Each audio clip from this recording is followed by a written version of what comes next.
In the ever-evolving world of Formula One, moments of brilliance often emerge not solely from individual talent, but from the culmination of relentless team effort, strategic precision, and unshakable resilience. At the 2025 Australian Grand Prix, McLaren Racing once again proved why it has become one of the most formidable forces on the grid. Amidst the chaos of treacherous weather, unpredictable track conditions, and relentless competition, it was Lando Norris who rose above the rest, mastering the elements and adversity to claim a historic victory that has not only thrust him into the limelight, but also marked a significant turning point in McLaren's modern resurgence. Zak Brown, McLaren Racing CEO, was effusive in his praise for the collective effort that powered the team's stunning success in Melbourne. Speaking with a mix of pride and relief after a nerve-wracking race, Brown emphasized that Norris' win was the product of not just an exceptional drive, but of a unified, strategic brilliance that defines the spirit of McLaren. As the grid lined up under the cloudy skies of Albert Park, anticipation mingled with tension. Rain was already falling lightly, soaking the circuit and setting the stage for a race that would demand razor-sharp reflexes and the most precise of strategy calls. From the very first lap, the race became a delicate balancing act between risk and reward, patience and aggression. For Lando Norris, this was no ordinary race. It was the first time in his Formula One career that he found himself leading the championship standings, a dream realized after years of dedication, heartbreak, and unrelenting effort. The initial laps were cautious, with drivers navigating the slippery surface on intermediate tires. The rain, however, was sporadic, never fully committing to a downpour, which left teams in a constant state of uncertainty. McLaren's strategy team, led by Andrea Stella and supported by their extensive engineering staff in Woking, made the crucial call to switch Norris and Oscar Piastri to slick tires just as a dry line began to form. It was a move that would shape the outcome of the race. With the change, both McLaren drivers began to extend a gap over Max Verstappen's Red Bull, a sight that would have seemed unlikely just 2 years ago when McLaren struggled to find consistent performance. But on this day, everything seemed to click. The MCL 39 was a machine finely tuned for precision, and in the hands of Norris, it became an instrument of dominance. Just as McLaren looked poised for a rare 1-2 finish, Melbourne's infamous weather struck again. A heavy downpour with just a handful of laps remaining turned the circuit into a skating rink. As Norris approached turn 12, his car momentarily lost traction, sliding into the gravel, a moment that could have destroyed everything he had built over the previous 50 laps. Yet, through remarkable composure and control, Norris recovered, bringing his car back onto the circuit and into the pits for another switch to intermediates. For Oscar Piastri, the story was cruelly different. Following close behind Norris, the young Australian found himself unable to avoid the same fate. As he lost control through turn 12 and carried the slide onto the grass at turn 13, Piastri's home race hopes of a podium crumbled. By the time he rejoined the race, he had dropped a lap down, eventually finishing 9th, a painful result considering the brilliance he had shown throughout the race. Zak Brown later reflected on the incident with a blend of pride and empathy. It was an unbelievable drive.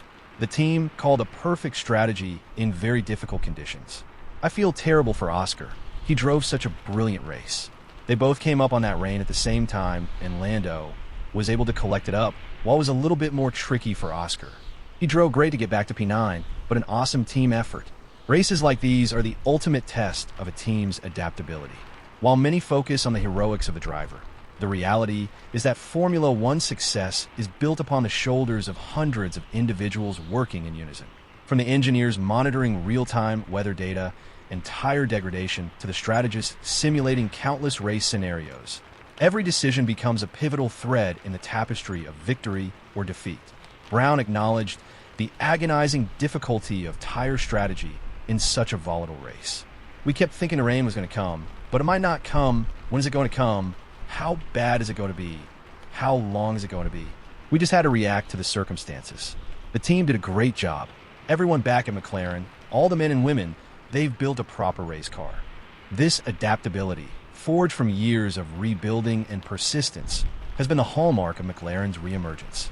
Just last year, Red Bull started the season with an iron grip, dominating the early races and seemingly cruising to both drivers' and constructors' championships. Yet, McLaren's ability to close the gap and eventually steal the team's championship spoke volumes about their relentless pursuit of excellence. The victory in Australia is more than just a number in the win column. It is a validation of a philosophy that Zak Brown instilled when he took over McLaren Racing in 2018. A philosophy centered on transparency, collaboration, and empowering talent across all levels. Under his stewardship and Andrea Stella's technical leadership, McLaren has methodically chipped away at the dominance of Red Bull and Mercedes, inching closer with each passing season. Yet, Brown remains grounded. We definitely have a very quick race car, but we've seen how quickly things change in the sport. We need to make sure we keep developing, but that's what everyone back at McLaren has done an awesome job of in the last few years. It's a sobering reminder that in Formula One, momentum is fleeting. What is gained in one weekend can be lost the next. Development wars are constant, and the slightest misstep in car upgrades or strategy can tilt the balance of power. For Norris, this victory may be the beginning of a new chapter. For years, he has been seen as a future world champion, a talented driver awaiting the machinery and opportunity to unleash his full potential. In Melbourne, he seized that opportunity. His poise under pressure, especially during the chaotic final laps, demonstrated a maturity that has been carefully cultivated through experience and adversity. As the team packs up from Albert Park and looks toward the upcoming Grand Prix, the mood within McLaren is one of cautious optimism. The win in Australia is a moment to celebrate, yes, but it also signals a new standard for the team, a standard they must now uphold. Zak Brown's leadership has steered McLaren through turbulent waters, from performance slumps to staffing overhauls, and now to the front of the grid. But he knows better than most that in Formula One, standing still is equivalent to moving backward. The competition will respond, Red Bull will regroup, and Ferrari and Mercedes are never far behind. What McLaren has now is momentum, and perhaps more importantly, belief. Belief that they can go toe-to-toe with the sport's elite, that Norris is ready to lead them into a championship fight, and that their collective spirit, the very foundation of their Melbourne victory, can carry them through the trials that lie ahead. If the Australian Grand Prix was a litmus test of McLaren's racecraft, strategy, and resilience, they passed with flying colors. The next challenge is sustaining that excellence. For now, though, McLaren can savor this victory, not just as a triumph of a driver or a car, but as a resounding validation of their resurgence and their rightful place at the pinnacle of Formula One. Hello, McLaren faithfuls. Stand a chance of winning $1,000 by hitting that like button, drop a comment below, and subscribe so you never miss any McLaren and F1 updates with relaxing ASMR elements. McLaren Faithful's YouTube channel is now covered in English and multiple languages. Your support is what keeps this incredible community growing stronger every day. It costs you nothing to like and subscribe, but it helps the channel tremendously. Let's continue the conversation and share our passion for McLaren and F1 together. As a YouTube member, you can also discover my journey as a passionate creator navigating life with challenging disabilities. Despite the obstacles, I'm determined to follow my dreams and share my love for McLaren and F1 with the world. By becoming a YouTube member, you'll not only be supporting my dream, but you'll also gain access to exclusive content, including untold stories of legendary F1 drivers and much more. Your support can truly make a difference in my life, helping me continue to do what I love. Join McLaren Faithful's membership below and enjoy.